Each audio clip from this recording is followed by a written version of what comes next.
I'm going to get these stupid gophers to go away if it's the last thing I do.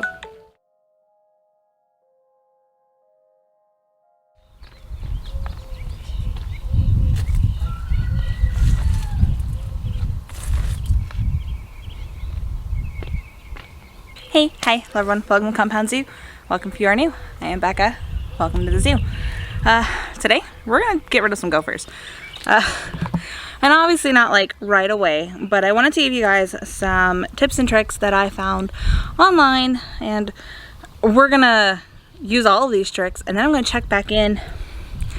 We'll see how long it takes before I actually check back in and show you guys which method worked best on keeping gophers out of my bed. So I was working on a video, I haven't posted it yet, but I'll insert a clip here, where I had planted I think like 47 ears of corn and 3 pumpkins. They were all sprouted, all started, all great and wonderful. Yeah, and then gophers decimated my entire field in 2 days. So I do know it's gophers. I put a trail cam up a couple of days before I planted because I was trying to see what I'd eat in my garden the weekend I had went to the redwoods, and we hadn't caught anything. Well, I guess because there was nothing in the bed. So I planted all my stuff. The next day, all of my stuff was gone. So checked the trail cam and it was gophers. Not happy. So I went to the internet for help, and we're gonna go through a couple of methods that are all safe. We are not doing anything that is not safe for pets, not safe for humans, especially since I have a farm and I try to keep as organic as possible, but unfortunately that's not always possible. But we're gonna try some organic methods and some other tried and true methods that other farmers have used to get these little buggers to go away. But first, I gotta get some stuff in the ground.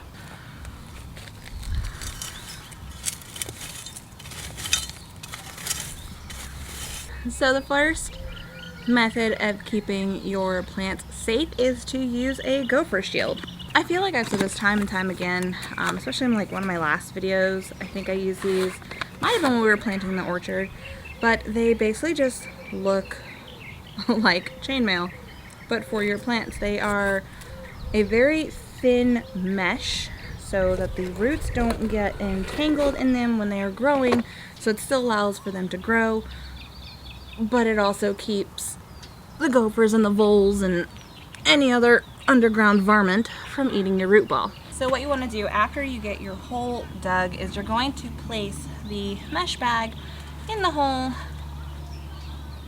open it up as wide as it'll go, and stick your plants in. I usually do my roses with 2 people, so this is going to be fun considering I only have 1 glove because I don't know where the other one is. Once your plant is out,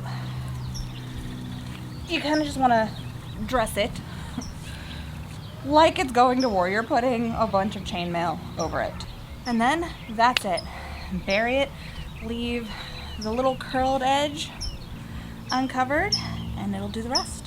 Always make sure that when you plant new plants, you are feeding them some sort of fertilizer, because changing from their pots that they're probably grown in into a new surrounding is pretty stressful. Think of it like if you were moving. You get pretty stressed out, bent on the not so good stuff, and then you're just not having a healthy start to your new life. So you want to make sure your plants get that healthy start with some very high grade fertilizer and plant food.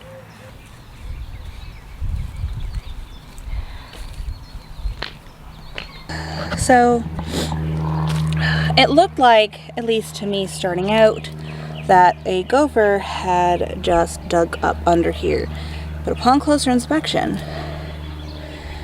they ate the entire root ball of this dahlia. So I'm going to see if I can salvage this, but for now this is actually the perfect example for our next gopher repellent.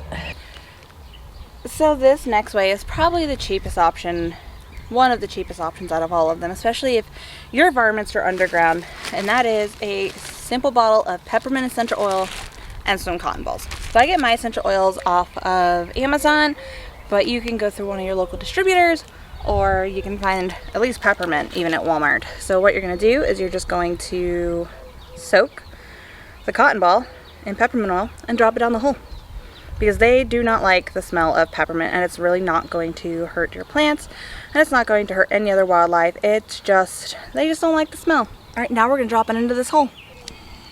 Geronimo. All right, so I'm gonna go around, find all the holes in my front flower bed, and just repeat the process. And then I'm going to plant my other 3 dahlia plants, and we're gonna see if this method works.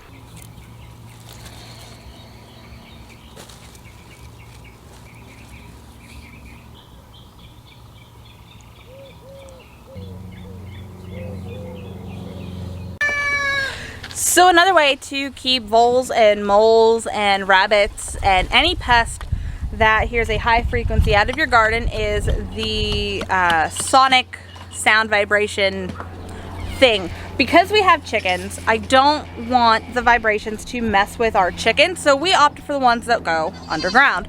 They are solar panel. There are ones that will plug into an outlet. You see them a lot of the times in houses for bugs, and they work great. I'm hoping this will yield the same results. It says it takes about 2 to 4 weeks to see final results of nothing coming to bother the garden. So I'm also going to take other preventative measures, but for now we are burying 4 of these stakes and seeing what happens.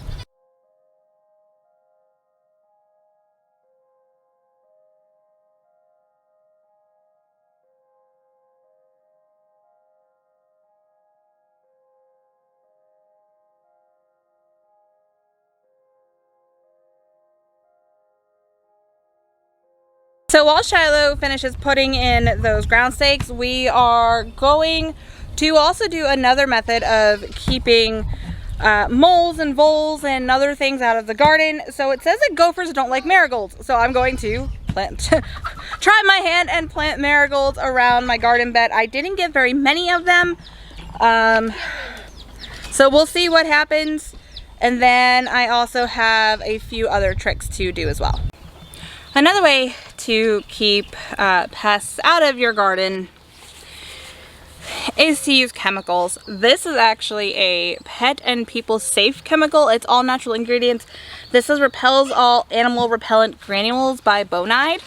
I picked it up at my local nursery. They said, it even says on the top, that it is people and pet safe. And this is all natural ingredients.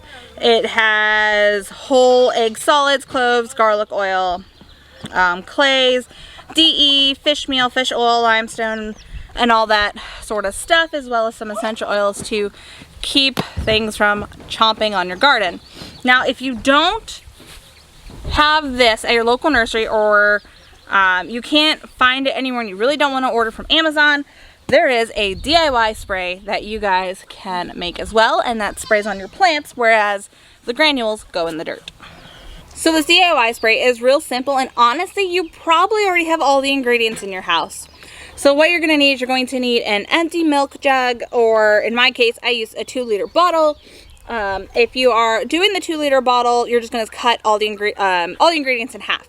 So you'll need a gallon of water, 5 cloves of garlic finely chopped, a tablespoon of red pepper flakes, and a tablespoon of dish soap.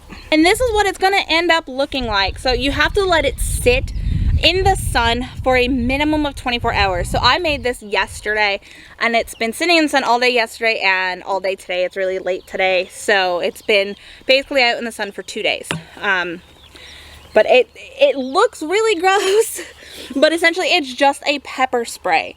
So it's not going to harm any of the animals that decide to try and munch on your plant, but it's also not going to taste very good either. Now, I will say, if you are using this spray method, anytime your plants get wet, you're going to need to reapply this. So even during watering, if you end up getting water on the leaves, you're going to need to go ahead and respray it. So you're also going to want to spray in the evening time, where it's not going to run the risk of burning your leaves in the afternoon sun, and it gives your plants a little more time to get that coating on them, especially if you're like me in my situation and the pests come out at night and eat your plants. Real simple application. Take a spray bottle. You can get them from the dollar store. I got this one from Walmart. And pour your solution in the bottle.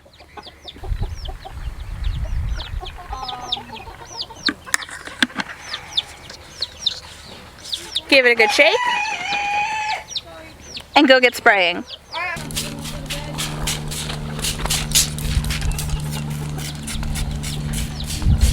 So another simple trick that you guys can do is go to your local Dollar Tree or even Walmart or wherever and pick up little wire baskets. Unfortunately, these type of baskets are a little too wide. They'll still be able to fit through these, but these are all that my Dollar Tree had.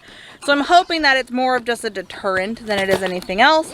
And I'm also going to spray those with that deterrent spray as well. I'm kind of running the gambit here with the corn and the new pumpkin starts that I got. I'm not planting them in the garden right now. It is late. I've had already bad chronic flares today. And mainly just, it's late and I cannot be out here by myself and everybody is busy. So I sprayed the plants down with that spray. So we're going to see what happens. I think I'm going to set up my trail cam tonight and then I will post some footage shortly after here and we'll go from there. And I just noticed that 2 of my chickens are not in their houses. So that's gonna do, guys. Be sure to follow us on Instagram at TheCompoundZoo. You guys will see the updates on all of our little like gopher adventures and see what happens and see actually which technique works.